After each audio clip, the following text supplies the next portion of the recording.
قرآن غیر ضروری تھا، پڑھنے کے لیے غیر ضروری، سمجھنے کے لیے غیر ضروری، سمجھانے کے لیے غیر ضروری، نافذ کرنے کے لیے غیر ضروری۔ جمہوریت اعلیٰ تھی، جمہور کا تحفظ۔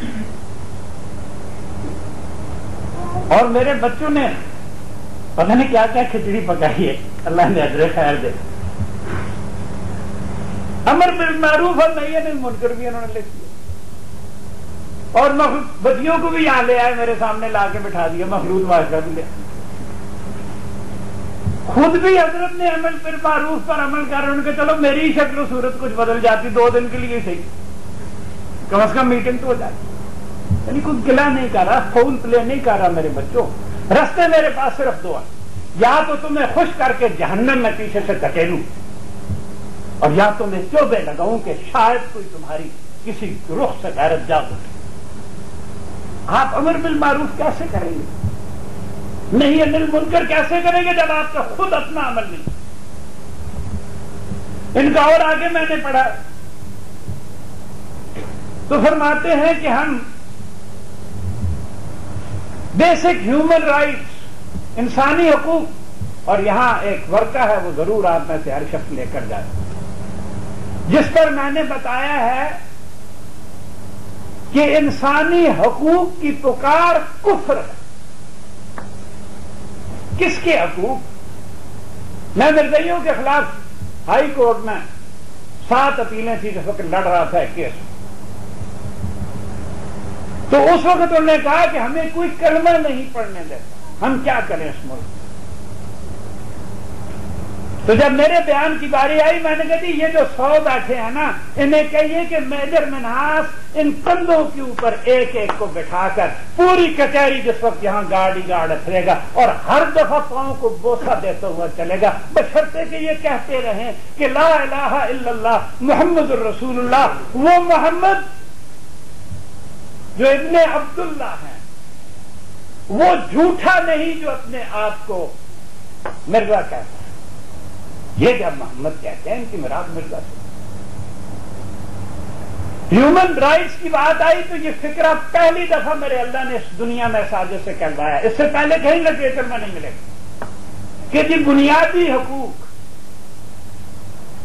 میں نے پوچھا کہ آنریبل کورٹ 9 ججز بیٹھے ہوئے ہیں، مجھے بتاؤ کہ کس کے بنیادی حقوق؟ اس لیے کہ ڈاکوؤں کے حقوق اور ہیں، چوروں کے حقوق اور ہیں، لٹیروں کے حقوق اور ہیں، ظالموں کے حقوق اور ہیں، کافروں کے حقوق اور ہیں، مسلمانوں کے حقوق اور ہیں۔ یہ ہیومن رائٹس آپ کہاں سے لے کر آ گئے؟ میرے بچے آپ کے ساتھ حادثہ کیا ہوا؟ آخری فکرہ آپ کے ساتھ حادثہ یہ ہوا کہ آپ کا ذریعہ تعلیم سیکولرسٹ، آپ کو پتہ ہی نہیں چلا سیکولرسٹ ہو گیا۔ یہ بالکل اسی طرح سے ہوا، مجھے یہ دیوبندی حضرات سناتے ہیں، نام تم سے یاد نہیں رہتا، کہ کوئی بہت بڑے پیر تھے بریلی مکتبہ فکر کے، انہوں نے کہیں اخبار کے اندر پڑھ لیا کہ دیوبند میں بڑا زبردست کوئی مدرسہ کھولا۔ انہوں نے بڑی کوشش سے بچے کو دیوبند میں بھیج دیا۔ وہ جب 8 سال کے بعد لوٹ کر آیا تو وہ ساری کی ساری گدی جو تھی 6 نسلوں کی اسی کی چھٹی ہو، اس نے خود ہی کرا دی۔ آپ کے ساتھ حادثہ یہ ہوا کہ آپ کا ذریعہ تعلیم سیکولرسٹ ہے، پہلی جماعت سے لے کر PhD تک آپ کو سیکولرزم پڑھایا گا، آپ کے اخبارات سیکولرسٹ ہیں، اسی صفحے پر مسجد نبوی بھی آئے گی، اسی صفحے پر کعبہ بھی آئے گا، اور اسی صفحے پر ننگی عورت بھی آئے گی۔ آپ کا ریڈیو سیکولرسٹ ہے، آپ کی ٹیلی ویژن سیکولرسٹ ہے، آپ کا مولوی سیکولرسٹ ہے۔ میرا ایک مولوی جس پر مجھے ناز ہے، جس نے 537 کیسٹ سنی، جب کہیں 500 سن چکا، میں لندن چلا گیا، بیچ میں گیپ آ گیا، کمیونیکیشن نہیں رہا، آدمی ایجوکیٹڈ تھا، MA تھا، گولڈ میڈلسٹ وغیرہ وغیرہ وغیرہ، وہ جو ہی تعلق ٹوٹا ٹھک سے حضرت جی نے سلپ مارا نیچے، اور جب میں آیا تو میرے آگے خط پڑا تھا کہ ہمیں پلاننگ کرنی چاہیے امت کو ہدایت کیسے دینا۔ میں نے کہا انا للہ و انا الیہ راجعون، تو اور ہم یہ جھک مار رہے ہیں 537 کیسٹ جو آپ نے سنی۔ خیر اللہ نے توفیق دی، انہوں نے معافی مانگی. آپ کا مولوی سیلف، میں کسی دیوبندی بریلوی اہل حدیث کی بات نہیں کر رہا، ایز اے کمیونٹی جو رزق کے بارے میں اپنے اللہ پر بھروسہ نہیں کر سکتا، وہ کس بات پر بھروسہ کرے؟ میرے بچوں، آج آقا نامدار صلی اللہ علیہ وسلم کے حوالے سے اطاعت رسول، اتباع رسول. حضور کسی غار میں نہیں نعوذ باللہ رہ کر چلے گئے، 1,20,000 گھرانے میں، اور عورتیں بھی تھیں، بچیاں بھی تھیں. میں آقا نامدار صلی اللہ علیہ وسلم سے براہ راست دین سیکھا اور پھر اسے کر کے دکھایا. وہ دین آپ کو کیوں پسند ہے؟ اس کو آپ کیوں چھوڑ بیٹھے؟ قرآن کیسے مسلمان کہتا ہے انما المؤمنون الذين آمنوا بالله ورسوله ثم لم يرتابوا وجاهدوا بأموالهم وأنفسهم في سبيل الله أولئك هم الصادقون. وہی سچے ہیں، تو باقی جھوٹے. وہ جو کہ اللہ کو اللہ کی شانوں سے پہچانتے ہیں، محمد صلی اللہ علیہ وسلم کو ان کی شانوں سے پہچانتے ہیں، پھر شک میں نہیں پڑتے جب اپنی روٹی کی باری آئی تو کہا مناسب اسمبلیوں کا کیا ہو. میرے پاس آج ایک اہل حدیث تشریف لائے، فارغ التحصیل، مستند فارغ التحصیل. ان سے جب اجرت پر بات ہوئی، میں قرآن کی آیت پڑھ رہا ہوں، وہ کہہ رہے ہیں پھر کھائیں گے کہاں سے مناسب. میں نے کہا یار میں نے تو آج کی معنی پوچھے ہیں، گھبرا کیوں گئے؟ کھانے پہ تو میں تمہیں سناؤں گا نا 200 آیتیں. تم تو اہل حدیث ہو، تمہارا تو دعویٰ ہے کہ یہ دیوبندی بھی غلط، بریلوی بھی غلط.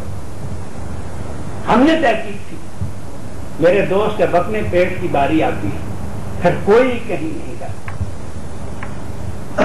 اس کے ساتھ سوالات پوچھیے کہ زندگی میں دین کیا آئے گا. جو چیزیں میں نے کہیں اس میں سے گر کر سطح کے اوپر سے گزر گئی ہو، آپ کے پاس میرا خیال ہے نماز میں 10-15 منٹ ہو، لیکن وہ 1000 سوال کریں گے. یہ آپ پر آپ کے اللہ کا مسئلہ ہے. میں فتوے نہیں دوں گا، ڈانٹوں گا نہیں، تاکہ کم از کم اس محفل میں تو دھوکہ دے کر اللہ کو نہ اٹھے نا. وہ حضرات سوال کریں جنہیں اگر بات سمجھ آ جائے گی تو پھر مسلمان ہو جائے گا.